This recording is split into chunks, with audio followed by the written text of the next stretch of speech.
मात्र पाणी पुरतोय सध्या मैदानाच्या आतमध्ये. निशांत आपल्याला पाहायला मिळते, नवीन बॅट्समन मैदानाच्या आतमध्ये येतोय. 3 धावा फलकावर. येथून रिक्वायर्ड रन रेट प्रचंड उंचीवर पोहोचलाय.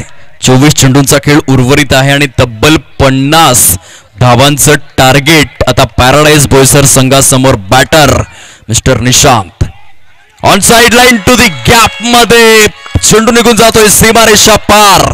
चौकार, 4 धावा.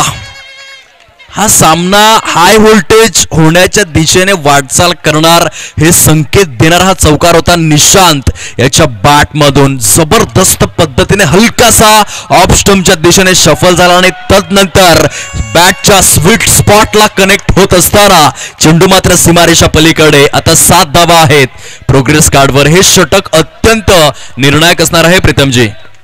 यस, बघायला गेलं तर पुन्हा एकदा निशांत इकडे सांगतोय जबीर आणि जबीर नंतर निशांत हे नाव देखील गाजलं जाईल. तुम्ही जंगलाचा विषय काढला, मी नक्कीच म्हणेल की जंगलामध्ये वाघा समोर कधी सिंह आला तर ती लढत ही वेगळी असते. ती वेळेनुसार, कंडिशननुसार आणि ताकदनुसार बदलली जाते. कधी वाघ भारी पडतो, कधी सिंह भारी पडतो. आणि इकडे हेच आहे, आतापर्यंत तुम्ही ससे मारलेत, आतापर्यंत तुम्ही हरिण मारलेत, आता वाघासमोर वाघ आलाय. इथे जिंकणार कोण? जंगलाचा राजा होणार कोण? पहिलं षटक इकडे समाप्तीला धावसंख्या झाली ती मजेचं 11. अगदी बरोबर पाठलाग सुरू आहे. 5 ओव्हरची मॅच, 53 टार्गेट, 11 झालेले आहेत. आता प्रेशर गोलंदाजावरती देखील आलंय. हे 2 जबरदस्त स्वरूपातील चौकार, परंतु तदनंतर केलंय पुनरागमन. क्या बात आहे. सॉलिड गोलंदाजीचं पृथक्करण मैदानाच्या आतमध्ये. मेहुलजी पाटील या ठिकाणी रजा घेत आहेत आणि आपल्या लकी जागेवर पुनश्च एकदा ते जाऊन विसावतील जबरदस्त पद्धतीने. 2 चौकार आल्यानंतर काय विकेट गारद करण्यात आली ती जितेश याच्या माध्यमातून.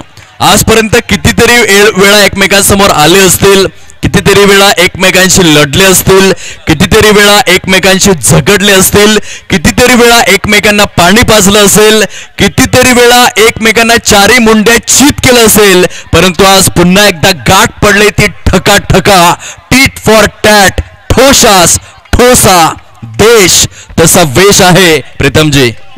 मेहुल साहेबांनी फक्त मनातच विचार केला की आता मी जातोय आणि विकेट आलाय, ती लकी जागा सोडली नाही. आणि शॉर्ट बॉल आहे, फटका चांगला आहे. निलेशने देखील हात खोललाय. म्हणायला गेलं तर माईक माझ्या हाताला आल्यावर चौकार जातोय. इकडे आपण बघू शकतात कुठेतरी गुड लक पॅराडाईज संघासाठी. आणि हे पॅराडाईजचं मैदान आहे, यात काही वाद नाही.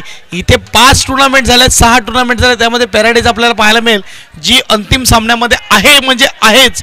आणि पुन्हा एकदा धडक मारलंय म्हणजे पॅराडाईजला काही नवीन गोष्ट नाही आहे फायनल जिंकणं, परंतु इकडे मात्र वामिका स्टारला नवीन गोष्ट असेल की इथे नवीन चॅम्पियन. जसं म्हटलं जातं की काळ जो आहे तो बदलला पाहिजे, बदल ही काळाची गरज देखील आहे. इथे नवीन चॅम्पियन्स पाहायला मिळेल का हे प्रश्नचिन्ह अजून आहे, कारण की जब्बीर खान नो स्ट्राईकला आहे.